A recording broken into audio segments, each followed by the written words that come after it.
अगले दिन यह रिजल्ट ईवीएम के माध्यम से आ रहे हैं, तो समय का क्या मतलब रहा? बात समय नहीं है, समय का केवल बहाना लिया जा रहा है कि इस देश का चुनाव आयोग निहायत ही घटिया किस्म का बेईमान है। मैं यही शब्द इस्तेमाल कर रहा हूं। पवन खेड़ा ने तो कहा कि मोदी के 3 बंदर हैं। वो 3 बंदर कौन है? तीनों चुनाव आयुक्त थे, उनके लिए कहा। कोर्ट समझना नहीं चाह रही है, कोर्ट भी मिली हुई है सरकार और इलेक्शन कमीशन के साथ में। अब अगर वो जो गुंडागर्दी कर रहा था आपसे पहले 10 साल तक, वो गुंडागर्दी अब नहीं कर सकेगा। वो अपनी मर्जी से जो चाहता था कर लेता था, वो भी अब नहीं कर सकेगा।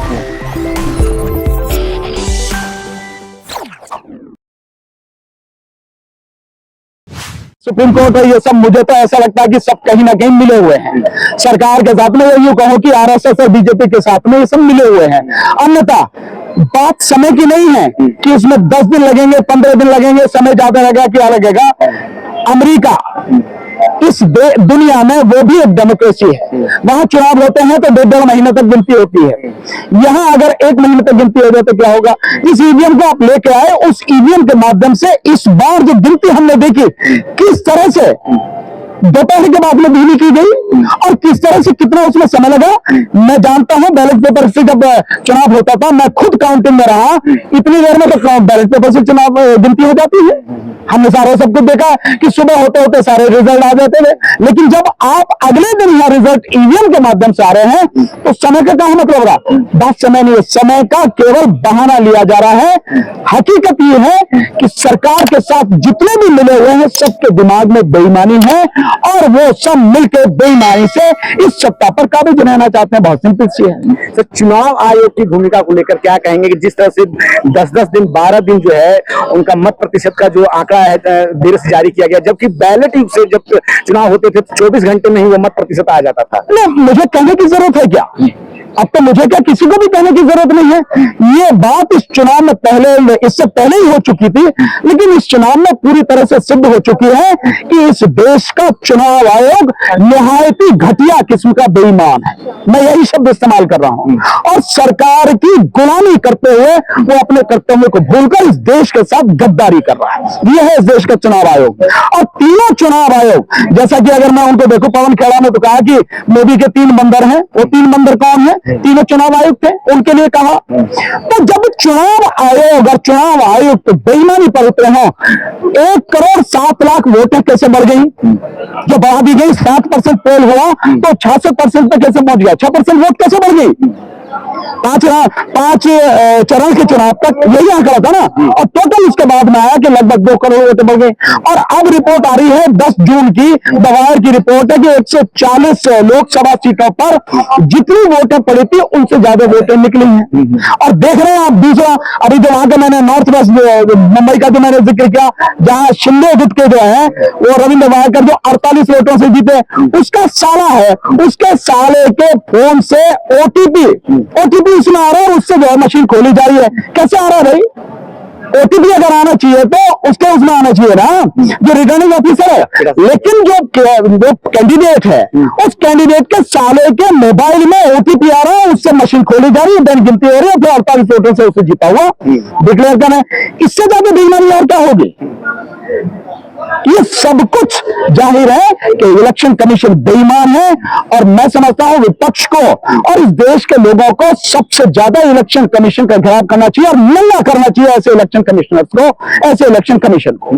तो सुप्रीम कोर्ट ने हमेशा ईवीएम को लेकर आप लोगों की याचिकाएं खारिज की, या और भी जितने भी एडीआर ने भी जो याचिका दाखिल की तो खारिज की, और बोला कि ईवीएम से ही चुनाव होंगे। ऐसे में जब अभी और चुनाव होने, तो ऐसे में जब सुप्रीम कोर्ट आप लोगों की बात नहीं सुन रहा, ऐसे में क्या कहेंगे? सुप्रीम कोर्ट का सबसे ऊपर है क्या? जनता से ऊपर कोई कोर्ट नहीं है, कोई भी नहीं है। इस देश की जनता सुप्रीम है, सुप्रीम कोर्ट भी सुप्रीम नहीं है जनता से। तो इस देश की जनता तय करे कि उसे करना क्या है। और मैं पहले भी ये बात कह चुका हूं, जब तक इस देश की जनता सड़क पर नहीं उतरेगी, तब तक ये जो ईवीएम से बेईमानी हो रही है, ये जो गंदगी फैलाई जा रही है, जो गड़बड़ी हो रही है, और ये कोर्ट और ये इलेक्शन कमीशन और ये सरकार जो मिले हुए हैं, ये ठीक नहीं होगा। इसलिए इस देश की जनता को सड़क पर उतरना पड़ेगा, तभी होगा। और दूसरी बात आपको मैं बता देना चाहता हूं, लोगों को शायद इस तरह की गलतफहमी है, पर मैंने आज तक सुप्रीम कोर्ट में किसी तरह की कोई याचिका ईवीएम को लेकर नहीं डाली है। मैं जानता हूं कि सुप्रीम कोर्ट से कुछ मिलना नहीं है। अब चाहे एडीआर डालें या कोई भी डालता रहे, वो डाल रहे हैं और वो अपनी तरफ से लीगली काम कर रहे हैं, सब बढ़िया काम कर रहे हैं, प्रयास कर रहे हैं, सब कुछ बता रहे हैं, बावजूद उसके कोर्ट की समझ में नहीं आ रही है, कोर्ट समझना नहीं चाह रही है, कोर्ट भी मिली हुई है सरकार और इलेक्शन कमीशन के साथ में। यही कुछ ना कुछ है। इसलिए मेरा कोर्ट में कोई विश्वास नहीं है कि मैं ईवीएम को लेकर कोर्ट में जाऊं। मेरा तो सिंपल सा है, देश की जनता, उसमें मेरा विश्वास है। और इस बार देश की जनता ने यह दिखा दिया कि वो अपने हक के लिए लड़ना जानती है। और जिस तरह से चुनावों में उसने जबरदस्त तरीके से किसी पार्टी वार्टी को साइड में करके अपने मन से जिसको वो देना है, मोदी सरकार को हटाना है और मोदी को उसकी औकात दिखाने का उन्होंने प्रयास किया, तो जनता ही सर्वोपरि है। मेरा विश्वास सिर्फ जनता में है और मैं जानता हूं जिस दिन देश की जनता खड़ी हो जाएगी, मोदी आराम से देश छोड़ के भाग जाएगा। सर, संसद का सत्र चल रहा है और कुछ नवनिर्वाचित सांसद जो हैं वो संविधान की शपथ ले रहे हैं। हालांकि बहुत सारे सांसद जो हैं वो ईश्वर की शपथ लेते हैं, लेकिन अब कुछ सांसद संविधान की शपथ ले रहे हैं। क्या कहना चाहेंगे? ये अच्छी बात है। वैसे तो उसमें शब्द जो है ईश्वर या सत्यनिष्ठा से प्रतिज्ञा करता हूँ, शब्द जो है सत्यनिष्ठा। मैं समझता हूँ सबसे बेहतर शब्द यही है कि मैं सत्यनिष्ठा से प्रतिज्ञा करता हूँ। ये ले संविधान की शपथ ले रहे हैं, इससे बढ़िया कौन सी बात है। तो जो लोग संविधान की शपथ ले रहे हैं, ये तो उम्मीद की जा सकती है कि वो लोग संविधान के अनुसार काम करेंगे, संविधान को बचाने के लिए काम करेंगे। सरकार अगर संविधान विरोधी काम करती है तो सरकार को वो काम नहीं करने देंगे, ये काम करेंगे। अच्छी बात है। सर, एक आखिरी सवाल, कल प्रधानमंत्री मोदी ने कहा है कि सरकार चलाने के लिए बहुमत जरूरी है और जो है देश चलाने के लिए सहमति की जरूरी है। इस टिप्पणी पे आप उनका क्या कहना चाहिए? मोदी की औकात आगे ना सामने, इसलिए क्या सहमति की जरूरत है। अब से पहले सहमति से ही चला रहा था क्या वो? तो अब से पहले कहा से चला था, गुंडागर्दी कर रहा था, जो मन में आया वो किया। और गुंडागर्दी का ये उदाहरण है कि बाबा साहब डॉक्टर अम्बेडकर की प्रतिमा 3 तारीख को हटा दी गई, 3 जून को। अगर सहमति से बात थी तो किसी ने पूछा कि इस प्रतिमा को हटाओ, मैं नहीं हटाऊं। महात्मा गांधी जी की प्रतिमा हटाई, पूछा किसी ने, हटाओ नहीं हटाऊं। महात्मा गांधी को राष्ट्रपिता कहते हैं, तूने राष्ट्रपिता की प्रतिमा हटा दी, काय के लिए? 3 तारीख को, 4 तारीख का इंतजार तो करता कि तू आएगा भी, संविधान नहीं आएगा। देखिए, मोदी कहने में मोटे मोटे अच्छे अच्छे बड़े बड़े शब्द बोलता, लेकिन जितनी गंदी नीयत मोदी की है, जितना घिनौना व्यक्ति मोदी है, जितना इस देश के प्रति उसकी नफरत है, देश के जो लोग हैं, बहुजन लोग हैं, गरीब लोग हैं, उनके प्रति जितनी घृणा उसमें मोदी में है, इतनी किसी में नहीं है।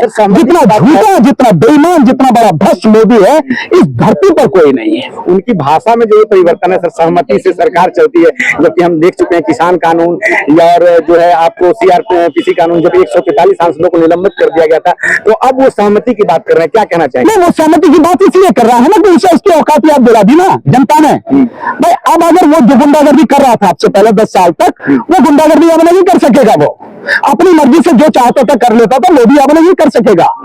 इसलिए और सरकार में बने रहने के लिए, सत्ता में बने रहने के लिए मोदी किसी को भी तलवे चाट सकता है। मोदी की ये औकात है। तो अब तो सहमति की बात करेगा वो। अब तो कहेगा कि हाँ, मैं तो जैसा आप कहोगे उस हिसाब से सहमति। अबे अगर सहमति वाली बात है तो अभी जो है कल होने वाला है चुनाव, संसद में जो है लोकसभा अध्यक्ष का चुनाव होने वाला है। अभी मैं सुन रहा था, राहुल गांधी को सुन रहा था, राहुल गांधी को मीडिया वालों ने पूछा कि भाई इसके ऊपर क्या चर्चा हुई है, तो उन्होंने बताया कि वहां से फोन आया भाई, क्या उन्होंने कहा राजनाथ जी ने कि भाई जो इसका लोकसभा का अध्यक्ष है वो सहमति से बना लिया जाए, सब सहमति से। तो राहुल गांधी जी ने कहा कि ठीक है, हमें कोई दिक्कत नहीं है, लेकिन फिर परंपराओं को लेवा किया जाए तो जो वो जो है डिप्टी स्पीकर है वो विपक्ष को दे दिया जाए, उसका बनाया जाए। तो उसके बाद में कहा कि ठीक है, हम खड़गे साहब को फोन करेंगे। तो जब तक ये रिपोर्ट आई तब तक तो फोन नहीं किया। राहुल गांधी जी का यही बयान था, फोन नहीं। तो सहमति किस बात की है? सहमति यह है कि तलवे चाट के लिए अगर मेरा वर्चस्व बना रहता है, मेरा स्पीकर बन जाता तो मैं बनवा लूंगा, लेकिन विपक्ष को डिप्टी स्पीकर नहीं लूंगा। तो क्या बात की सहमति है? सहमति कुछ नहीं है। मैंने बताया कि वो सिर्फ सत्ता के लिए जीता है, सत्ता के लिए मरता है। सत्ता उसके हाथ में किसी भी तरह से ये निकेले प्रकार बनी रहे, इसी के लिए काम करता है। सर, जिस तरह से रातों रात मूर्तियां हटा दी गई है, अब आप लोगों की आगे क्या योजना है? अगर वो मूर्तियां, देखिए, आज आप देख रहे हैं ये एक शुरुआत है। आज का जो प्रदर्शन है जो एडवोकेट्स की तरफ से किया गया, ये एक शुरुआत है। कल एक और बड़ा प्रदर्शन होने वाला है। ये अब प्रदर्शन पूरे देश में होंगे और मोदी को जिस तरह से हटाया है वो प्रतिमा वहीं पर, बाबा साहब की प्रतिमा, महात्मा गांधी की प्रतिमा, शिवाजी महाराज की प्रतिमा जहां जहां से हटाई गई है वही स्थापित करनी पड़ेंगी मोदी को, नहीं तो अब इस देश में सत्ता हम चलने नहीं देंगे। आंदोलन पूरे देश में होगा, ये केवल एक शुरुआत है। आज जो देख रहे हैं सर, आप काउंटिंग के दिन ही नीट जैसे पेपर का रिजल्ट आना और उसमें बड़े धांधली मिलना, क्या कहेंगे? मोदी है तो सब कुछ मुमकिन है, तो उसकी रग रग में बेईमानी बहती है। वो आदमी जिसको उसका नेट का चेयरमैन बना रखा, कौन है वो? आप फिर से पीछे जाइए। जिस समय मध्य प्रदेश में व्यापक घोटाला हुआ था वो चेयरमैन था मध्य प्रदेश सर्विस कमीशन का, वो प्रदीप जोशी हो गया। तो जब देखिए बेईमान आदमी बेईमान को ही लगाएगा और बेईमान को रखा हुआ है। और इसमें छोटी मोटी बात नहीं है, जो चीजें सामने आ रही है कि हजारों करोड़ रुपए का घोटाला है भाई, 20 लाख से लेके और 50 लाख तक उन बच्चों से लिए गए हैं, जिनमें वो 67 बच्चे हैं। वो 67 बच्चे कैसे, मतलब उनके 720 नंबर आ रहे हैं और 1563 बच्चे जो है नीट में, उन 1563 बच्चों को आपने गिरफ्त दे दिया। किस आधार पर दे दिया? कौन सा नियम है, कौन सा कानून है, कौन सी कमेटी बनी, किस आधार पर दिया आपने? और बात यह है कि मोदी खुद बेईमान है, इसलिए बेईमानों की भीड़ इकट्ठी कर रखी है और ये सारे बेईमान इस देश के भविष्य के साथ में खिलवाड़ कर रहे हैं। इन सबको सबक सिखाना जरूरी है, इसलिए सारी चीजें हुई हैं। सर, इस सरकार में 100 दिन की बात कही गई थी कि 100 दिन का एजेंडा लेके आए, लेकिन अभी 14 दिन होने वाले हैं और जिस तरह से कश्मीर में लगातार आतंकवादी घटनाएं हुई, नीट का पेपर लीक हुआ और महंगाई भी लगातार, टोल टैक्स और दूध के दाम बढ़ गए, तो क्या कहना चाहेंगे इस जो 2 हफ्ते का भी जो देखिए, मेरे से एक साथी है बहुत बढ़िया, कहते हैं कि मुंह के आगे मैदान है, जो मन में आओ बोल दो, कुछ रोकने वाला तो है ही नहीं। तो मोदी के सामने मुंह के आगे मैदान है, जो मन में आओ बोल दो। जो अगर उसे करना है, वाकई में उसे करना है, तो सबसे पहले उसे मणिपुर की समस्या का समाधान करना चाहिए, जिसकी तरफ आरएसएस चीफ मोहन भागवत ने भी इशारा किया है नहीं है? उसी से उसकी पहचान होगी, उसी से पता लगेगी कि वाकई में देश की समस्याओं का समाधान करना चाहता है या नहीं।